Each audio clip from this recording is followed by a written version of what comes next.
Mari kita berdoa sebelum kita membaca merenungkan firman-Nya. Kami datang dalam ucapan syukur kepadamu ya Tuhan.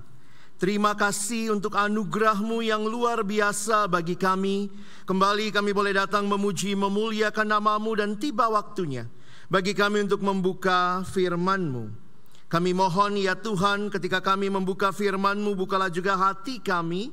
Jadikanlah hati kami seperti tanah yang baik, supaya ketika benih firman-Mu ditaburkan boleh sungguh-sungguh berakar, bertumbuh, dan juga berbuah nyata di dalam kehidupan kami. Berkati baik hamba-Mu yang menyampaikan, semua kami yang mendengar. Tuhan tolonglah kami semua, agar kami bukan hanya menjadi pendengar firman yang setia, tapi mampukan dengan kuasa, dengan pertolongan dari Roh-Mu yang kudus, kami dimampukan menjadi pelaku-pelaku firman-Mu di dalam kehidupan kami. Bersabdalah ya Tuhan, kami umat-Mu sedia mendengarnya di dalam satu nama yang kudus, nama yang berkuasa, nama Tuhan kami Yesus Kristus. Kami menyerahkan pemberitaan firman-Mu. Amin. Shalom. Selamat pagi Bapak Ibu Saudara yang dikasihi dalam Tuhan Yesus Kristus. Baik Bapak Ibu Saudara yang ada di dalam gedung gereja ini maupun juga Bapak Ibu Saudara yang mengikuti ibadah ini dari rumah. Hari ini kita memperingati Hari Reformasi. Tepat 504 tahun yang lalu, Martin Luther, Bapak Reformasi yang kita kenal, menempelkan 95 dalil di depan pintu gedung gereja di Wittenberg. Saudara, banyak kali waktu berbicara reformasi saat ini, 31 Oktober malah lebih dikenal dengan Halloween Party, ya. Banyak yang lupa bahwa ini adalah hari reformasi. Hari ini kita akan melihat sama-sama apa yang terjadi di dalam reformasi, dan kemudian nanti kita juga merefleksikan bagi hidup kita saat ini. Kalau saudara mengenal Martin Luther, maka saudara mungkin akan kembali melihat apa yang terjadi di dalam sejarah. Di dalam bagian yang menarik, Martin Luther menempelkan 95 dalil pada tahun 1517 yang menandai reformasi. Dan ini adalah respon terhadap penjualan surat penghapusan hukuman atau yang dikenal dengan nama indulgensia. Sebenarnya kalau Bapak Ibu Saudara melihat di dalam sejarah kekristenan, bahwa pada masa itu gereja yang ada hanya satu, gereja Katolik. Ada gereja timur, tapi ini gereja barat, gereja Roma Katolik. Dan pada waktu itu kita melihat memiliki kuasa dan otoritas yang sangat mutlak pada waktu itu. Dan kemudian di dalam rangka upaya membangun katedral yang megah membutuhkan dukungan dana, sehingga di dalam perkembangannya ada surat penghapusan hukuman atau yang disebut indulgensia yang bisa dibeli, dan karena itu kalau dibeli ada pengurangan hukuman, begitu yang mereka hayati di dalam purgatori. Dan ini praktek yang bagi Luther. Dan bukan hanya Luther, kalau Bapak Ibu lihat sejarah gereja saya katakan tadi, ada beberapa orang yang juga telah melakukan protes kepada gereja pada waktu itu. Tetapi memang Luther ini yang terkenal, ya. Nanti kita coba lihat sebentar apa yang sebenarnya terjadi. Jadi kemudian Luther merumuskan sejumlah catatan kritis yang kemudian dipakukannya pada pintu gereja di kotanya. Bapak Ibu jangan heran kenapa di pintu gereja. Pada waktu itu papan pengumuman resmi yaitu pintu gereja. Jadi ini bukan orang iseng Bapak Ibu ya. Aduh nggak ada tempat, udahlah di pintu gereja. Tidak. Di dalam kota waktu itu gereja menjadi pusat dan pintu gereja menjadi papan pengumuman yang tepat. Dan perbuatan ini menghasilkan serangkaian perkembangan yang kita kenal dengan nama reformasi gereja. Dalam satu buku yang ditulis, ini buku kecil, Bapak Ibu bisa cari juga secara online, menolong kita memahami apa sebenarnya yang terjadi. Martin Luther sebenarnya tidak ingin memisahkan diri dari gereja Katolik, tetapi dia ingin mereformasi ajaran dan praktek yang terjadi pada masa itu. Jadi berdasarkan surat penghapusan hukuman yang telah jemaat peroleh, Luther wajib menyatakan begitu saja dosa mereka telah diampuni tanpa mewajibkan mereka melakukan perbuatan penyesalan. Kalau Bapak Ibu perhatikan, kebiasaan mengaku dosa itu sudah ada di dalam praktek kehidupan gereja. Tetapi biasanya kalau mereka datang mengaku dosa, maka imam, pastornya harus mengatakan apa yang harus mereka lakukan untuk tidak mengulangi dosa itu, sehingga harus ada tindakan penyesalan. Tetapi karena surat penghapusan dosa itu, orang-orang yang sudah beli surat itu rasanya bilang sama pendetanya ya, sama imamnya, wah tidak masalah, saya sudah punya surat yang meringankan hukuman. Sehingga praktek ini yang Luther lihat, beberapa orang bahkan tidak serius meninggalkan dosanya. Luther telah menegur jemaat di dalam khotbah-khotbahnya. Tetapi yang menarik, dia menganggap perlu juga menyatakan keberatan terhadap pemimpin wilayahnya waktu itu, yaitu Uskup Albrecht, yang kemudian Luther mengangkat hal ini menjadi masalah untuk didiskusikan di kalangan akademis. Jadi sebenarnya 95 dalil itu Bapak Ibu bukan untuk jemaat umum. Ini adalah satu undangan melakukan diskusi terbuka secara akademis, dan bahkan di dalam bagian awalnya dikatakan kalau sampai ada yang tidak bisa datang diskusi, silakan nanti bisa menuliskan secara tertulis pendapatnya. Jadi sebenarnya sekali lagi Luther hanya ingin agar gereja kembali kepada ajaran dan praktek yang benar, dan 95 tesis itu sekali lagi bukan untuk jemaat umum sebenarnya, ya. Nah, oleh karena itu tadi saya katakan sesuai dengan kebiasaan waktu itu dia menyusun dalam tesis atau yang disebut dalil, dan perhatikan ini di dalam aslinya bahasa Latin. Kenapa saya katakan tadi ini bukan untuk jemaat umum? Karena bukan dalam bahasa Jerman, sementara Luther ada di Jerman. Nah, sedikit kalau bicara sejarah ini jadi menarik. Ini tidak diarahkan untuk rakyat awalnya, tetapi oleh Luther bagi para kaum cendekiawan, kaum teolog. Kalau Bapak Ibu bisa lihat ini dalam bahasa Latin begitu ya. Mungkin agak kecil, tetapi Bapak Ibu nanti bisa searching di internet juga banyak informasi tentang ini. Dan apa yang menarik untuk kita perhatikan, bahwa peristiwa itu terjadi pada tanggal 31 Oktober 1517 ya. Nah, kenapa dipilih tanggal itu? Kenapa Luther memilih tanggal itu? Para sejarawan melihat kemungkinan besar karena pada tanggal 1 November biasanya di dalam gereja istana, maksudnya gereja yang ada di bawah pemerintahan waktu itu, biasanya khotbahnya tentang penghapusan hukuman, ya. Dan karena itulah Luther memilih tanggal tersebut. Tetapi apa yang terjadi? Ini jadi viral Bapak Ibu ya. Kenapa? Saya pikir di dalam sejarah ada Allah yang hidup, yang berkuasa. Apa yang saudara bisa perhatikan? Mengapa reformasi Luther begitu cepat tersebar di seluruh Eropa? Tidak terlepas dari Allah yang bekerja di dalam sejarah. Penemuan mesin cetak membuat apa yang Luther tuliskan ini tersebar dengan sangat cepat. Dalam satu data sejarah dikatakan kurang dari 2 minggu apa yang Luther tempelkan bahkan telah sampai ke Inggris karena mesin cetak. Saudara mungkin yang sekarang pikir, wow, ini belum ada internet Bapak Ibu Saudara ya. Tapi waktu itu kalau sesuatu dicetak dan disebar, wow, itu dampaknya luar biasa. Mengapa para reformator sebelum Luther dampaknya agak lokal ya. Ada beberapa orang seperti John Huss, ada lagi yang namanya John Wycliffe. Tapi mereka memang gerakannya cukup lokal. Tetapi yang Luther lakukan ditolong dengan mesin cetak itu. Wow, berkembang begitu luar biasa di seluruh daratan Eropa.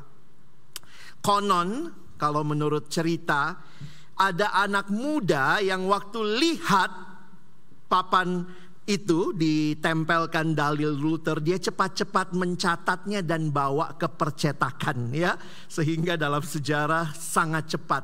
Dan inilah yang menyebabkan gereja Katolik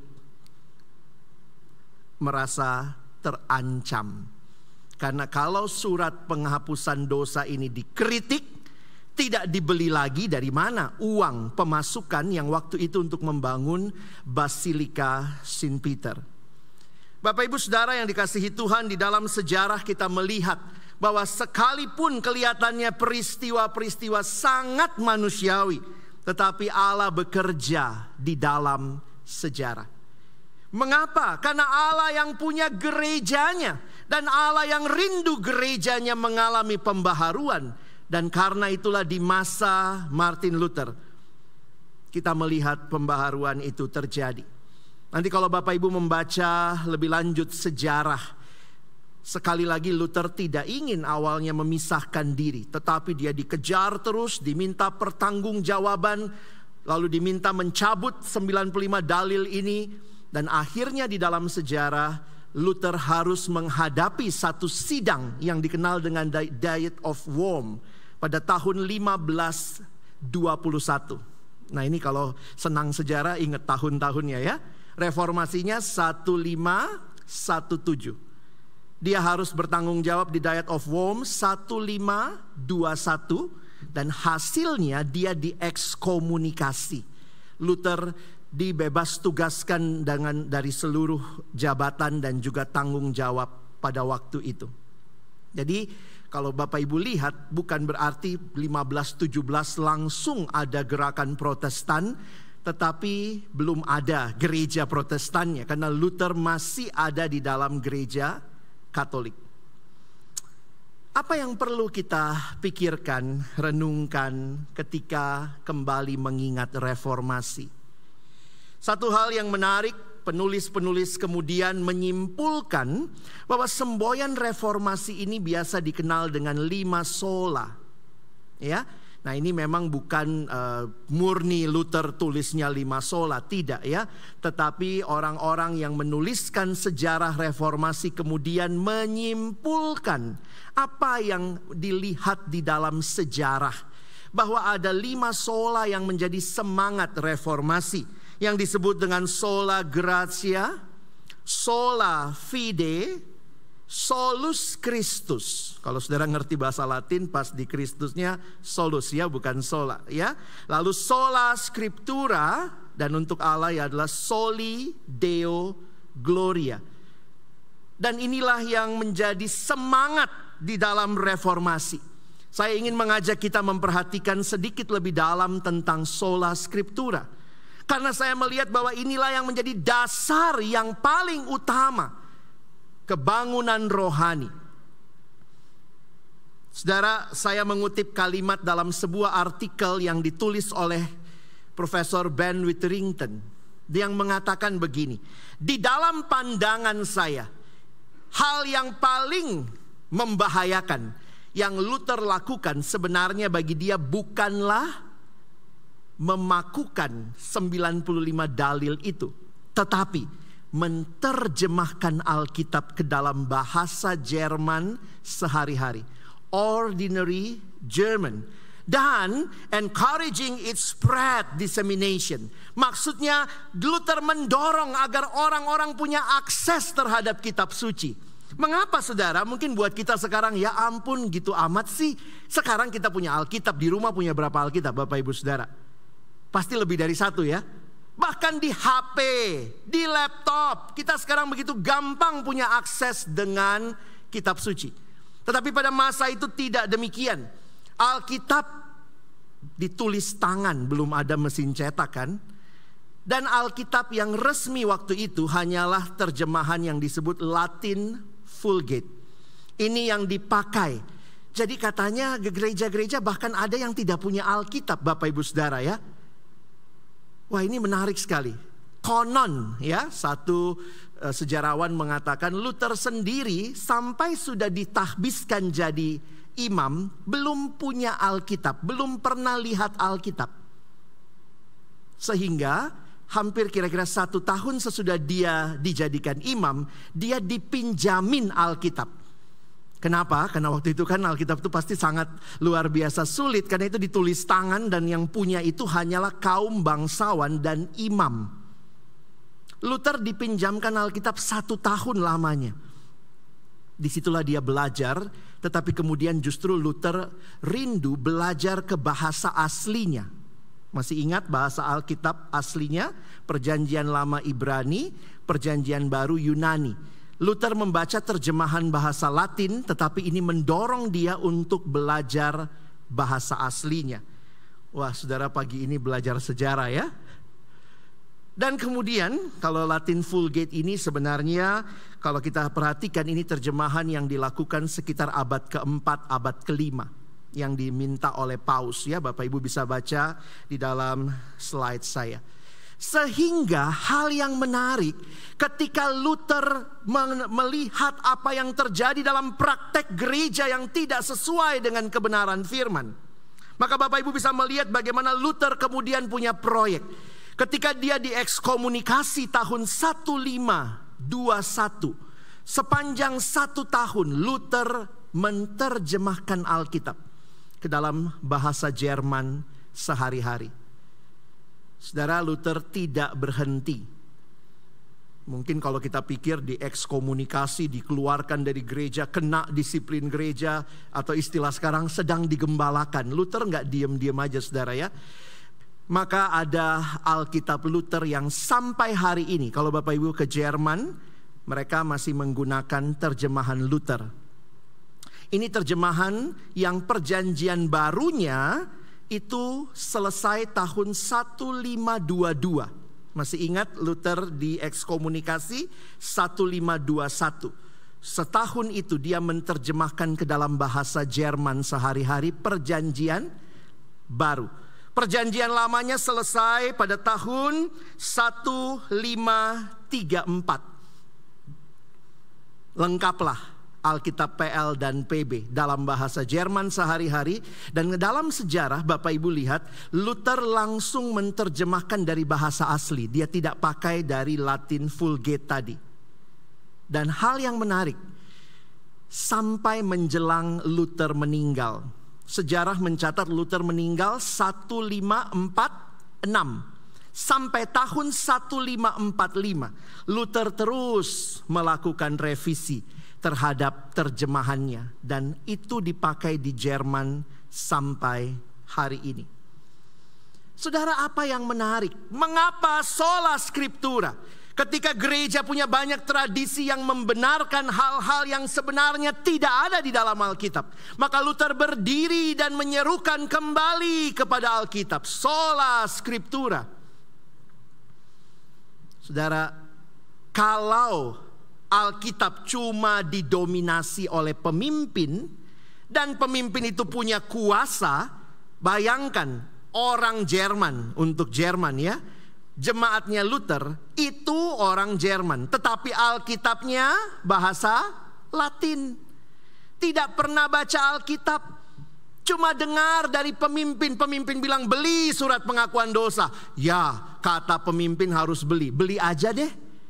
Tidak ada yang mengecek apakah benar ada ajaran semacam itu dalam Alkitab. Dan pemimpin yang tidak percaya dan tidak berakar pada firman Tuhan bahkan menggunakan berbagai cara untuk mendapat keuntungan. Ngeri sekali kalau gereja tidak kembali kepada kitab suci.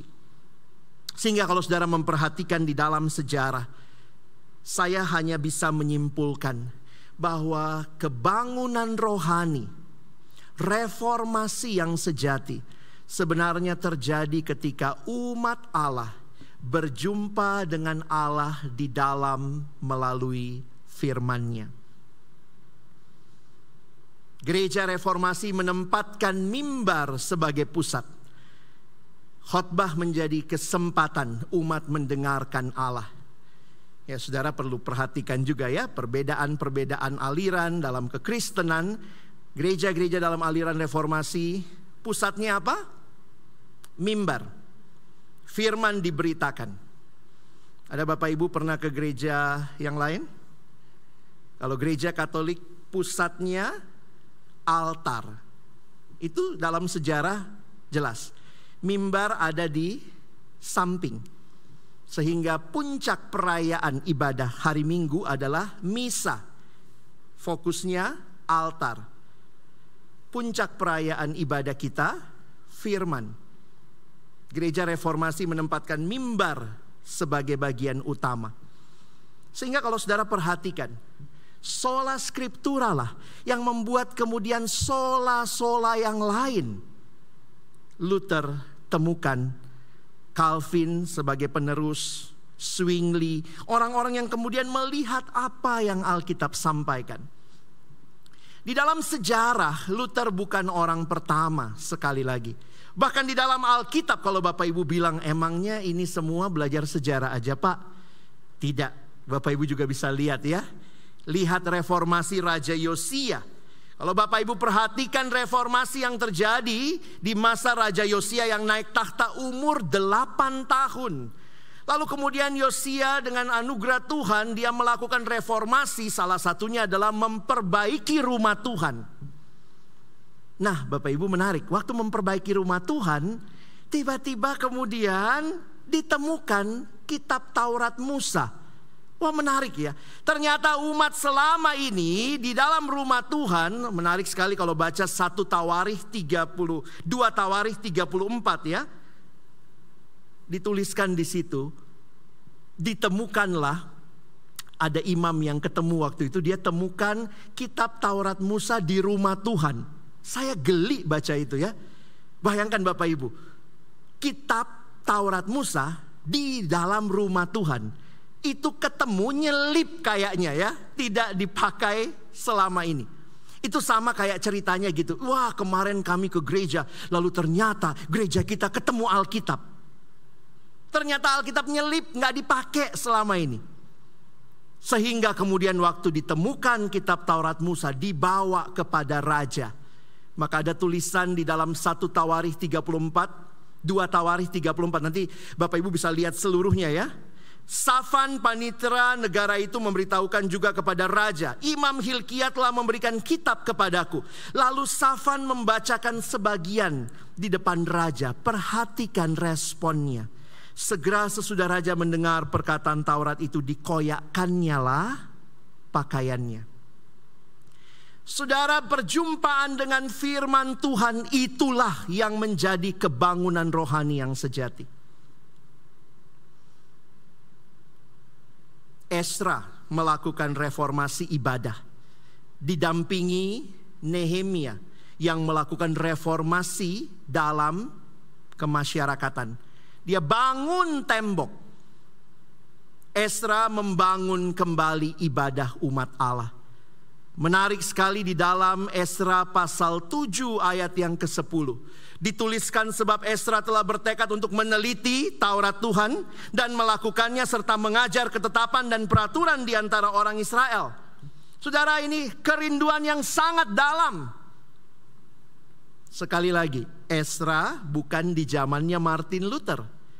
Kira-kira di zaman Esra kayak apa kitabnya ya? Pasti gulungan-gulungan begitu ya. Dan ini kemudian dipelajari. Bagi saya ini 3 kata kunci yang menarik harusnya bagi kita orang percaya juga. Meneliti, melakukan, bahkan membagikannya, mengajarkannya. Dan perhatikan apa yang terjadi. Ketika Tuhan pakai Esra, dia juga dipakai bagi umat Allah. Perhatikan di dalam Nehemia pasal 8. Pada satu waktu mereka kumpul dalam hari raya itu, bagian-bagian daripada kitab itu yakni Taurat Allah dibacakan dengan jelas, dengan diberi keterangan-keterangan sehingga pembacaan dimengerti. Ini kalau kita ngerti sekarang ini kayak khotbah ya. Ayatnya dikasih tahu terus dikasih penjelasan. Nah lihat lagi respon umat. Lalu Nehemia yakni kepala daerah itu dan Imam Esra ahli kitab itu dan orang-orang Lewi yang mengajar orang-orang itu berkata kepada mereka semua, hari ini adalah kudus bagi Tuhan Allahmu, jangan kamu berduka cita dan menangis. Kenapa saudara? Perhatikan, karena semua orang itu menangis ketika mendengar kalimat-kalimat Taurat itu. Perjumpaan dengan firman Tuhan membawa pembaharuan, menolong kita menyadari betapa mengerikannya dosa, betapa luar biasanya kasih dan anugerah Allah. Gereja reformasi, Alkitab menjadi utama. Beberapa gereja bahkan lambang gerejanya ada Alkitabnya ya Bapak Ibu ya. Di dalam beberapa gereja reformasi yang lain bahkan Alkitab yang masuk duluan. Begitu ya, dalam ruang ibadah ada mimbar dan ini menunjukkan betapa luar biasanya. Dan itu kerinduan Luther. Luther membawa Alkitab kembali ke tangan rakyat, kepada umat Allah yang pada waktu itu dengan cara Tuhan. Mesin cetak ditemukan, maka Alkitab Luther kemudian bisa dicetak, didistribusikan dan luar biasa kebangunan rohani yang terjadi. Saudara lihat sikap Luther terhadap firman. Menarik ya. Kalimatnya dia, the Bible is alive. Alkitab itu hidup. Dia berbicara kepadaku. Alkitab itu punya kaki yang mengejar aku. Alkitab itu punya tangan yang memeluk aku. Alkitab adalah sumber air, mata air yang luar biasa.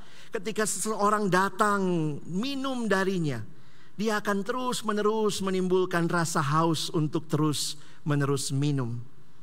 Wow, saudara, luar biasa. Bagaimana dengan kita? Masih baca Alkitab? Masih menghargai Alkitab yang kita miliki? Kadang-kadang jadi sedih melihat kekristenan tanpa Alkitab. Satu waktu saya datang ke satu sekolah Kristen, tidak usah saya sebutkan nama sekolahnya.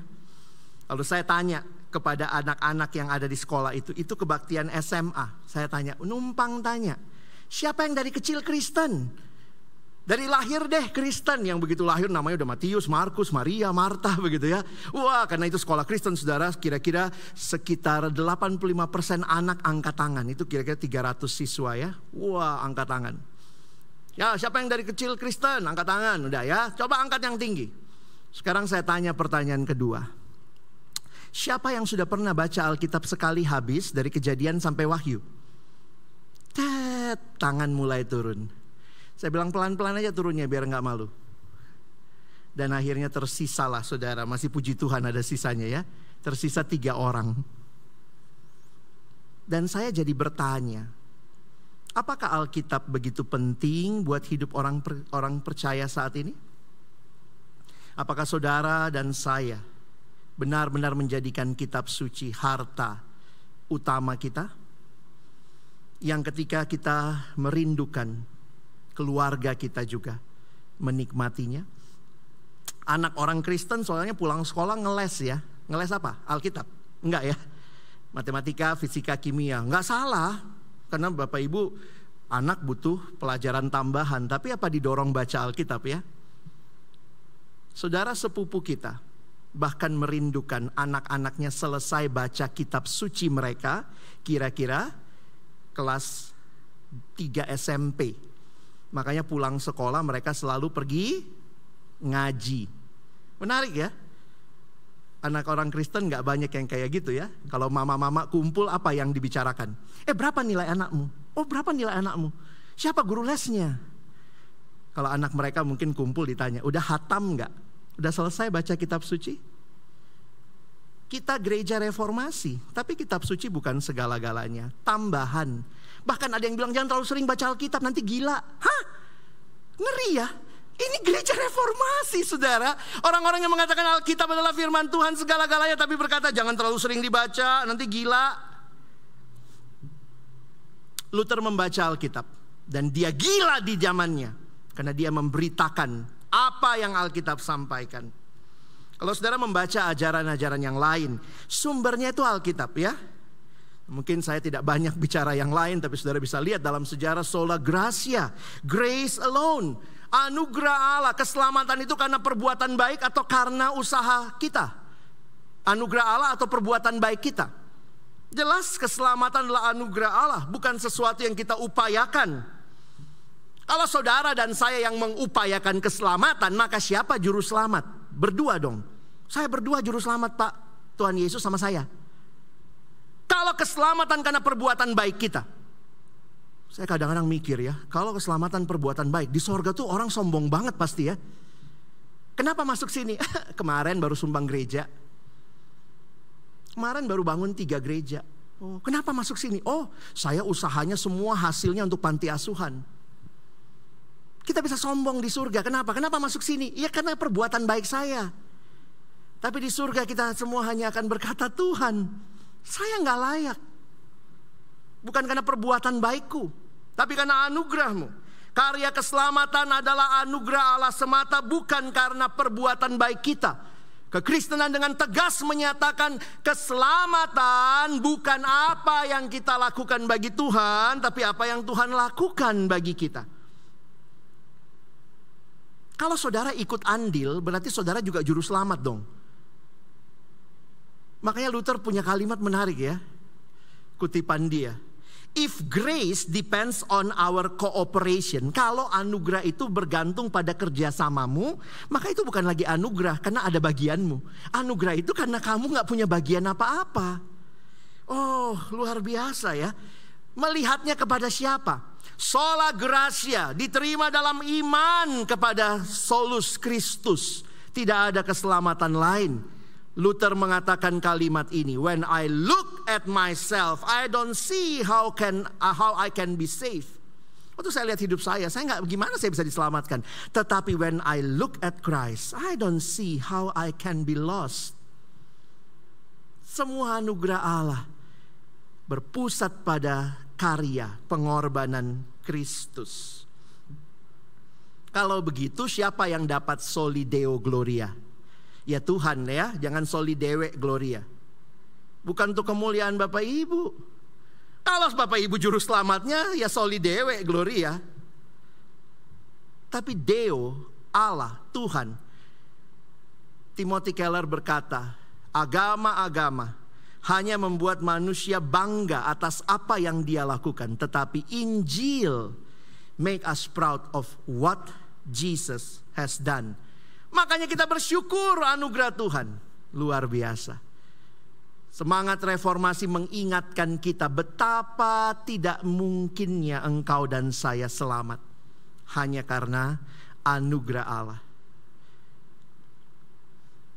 Lalu pertanyaan kita, kalau begitu perbuatan baik itu di mana letaknya ya? Nah, apakah orang Kristen gak berbuat baik? Enggak, kita berbuat baik. Tapi perbuatan baik bukan syarat keselamatan. Makanya perhatikan kalimat ini. Kita diselamatkan bukan karena melakukan perbuatan baik, tapi jangan lupa kita diselamatkan untuk berbuat baik. Kita diselamatkan hanya karena iman. Betul.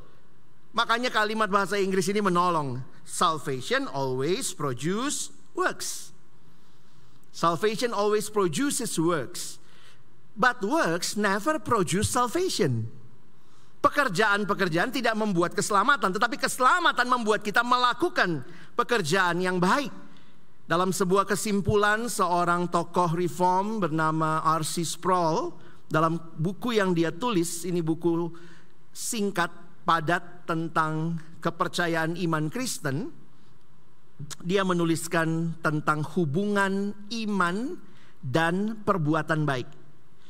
Karena kan orang suka nanya, jadi kita beriman atau berbuat baik atau bagaimana ya? Lalu kemudian ini dia katakan rumusan reformasi kita dibenarkan berdasarkan iman saja. Tetapi iman itu bukan iman yang berdiri sendiri. We are justified by faith alone, but not by a faith that is alone. Iman itu harus dinyatakan di dalam perbuatan. Karena ada ayatnya kan? Jika iman itu tidak disertai perbuatan, maka iman itu pada hakikatnya mati. Kita diselamatkan hanya karena iman. Tapi kalau betul saudara dan saya punya iman itu, maka iman itu akan melakukan perbuatan baik. Karena iman itu gak mungkin sendiri. Dia harus disertai dengan kehidupan yang selaras dengan iman itu. Martin Luther punya kutipan menarik saudara ya. Dia bilang begini, God does not need your good works.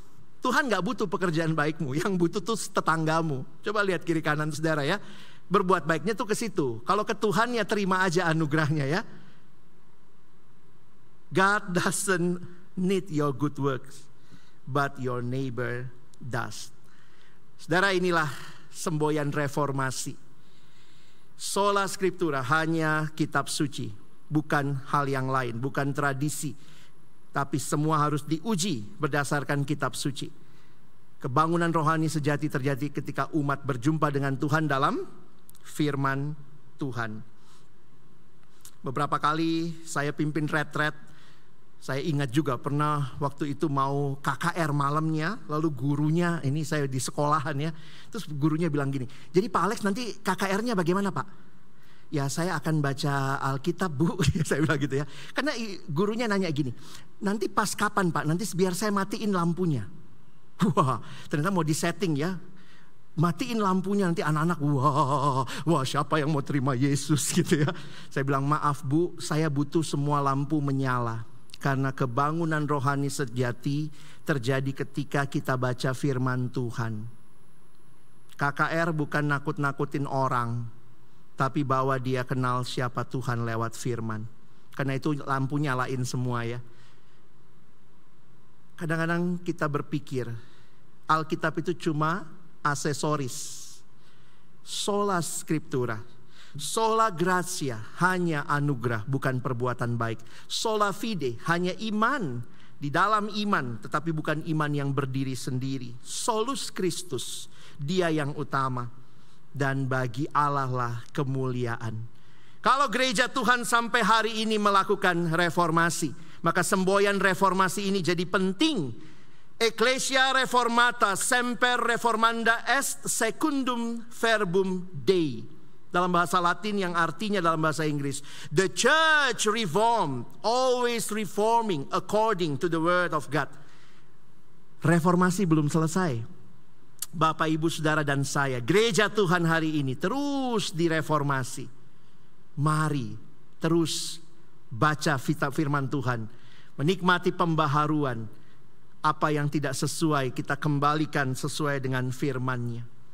Sebagai ayat penutup, saya ingin Bapak Ibu Saudara yang ada di ruangan ini kita baca sama-sama.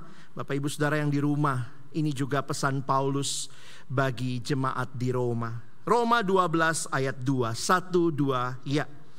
Janganlah kamu menjadi serupa dengan dunia ini, tetapi berubahlah oleh pembaharuan budimu, sehingga kamu dapat membedakan manakah kehendak Allah, apa yang baik, yang berkenan kepada Allah, dan yang sempurna. Kiranya semboyan reformasi, semangat reformasi terus bergema di dalam gereja Tuhan, di dalam setiap hidup kita. Yang merindukan firman itu membaharui kita terus. Dan Allah kepala gereja bekerja dalam sejarah di generasi ini juga, memakai Bapak Ibu Saudara membawa pembaharuan bagi hidup di sekitar saudara. Selamat memperingati hari reformasi. Tuhan Yesus memberkati kita. Amin. Mari berdoa. Tuhan, terima kasih banyak untuk firman-Mu. Sekali lagi kami bersyukur boleh melihat sejarah yang di dalamnya Tuhan sendiri berkarya. Kerinduan kami Tuhan di generasi ini juga Tuhan, pakailah kami membangun gereja Tuhan, membangun umat-Mu, bahkan dunia ini, menjadikan firman Tuhan sebagai patokan standar satu-satunya. Terus merendahkan diri, menyadari betapa tanpa anugerah Tuhan kami tidak ada apa-apanya. Sekali lagi bersyukur karena kami sama-sama boleh mendengarkan firman-Mu, boleh diteguhkan kembali dan merindukan gereja Tuhan di generasi ini terus mengalami reformasi sejati bagi kemuliaan Tuhan. Kami bersyukur di dalam nama Tuhan Yesus kami sudah berdoa. Amin.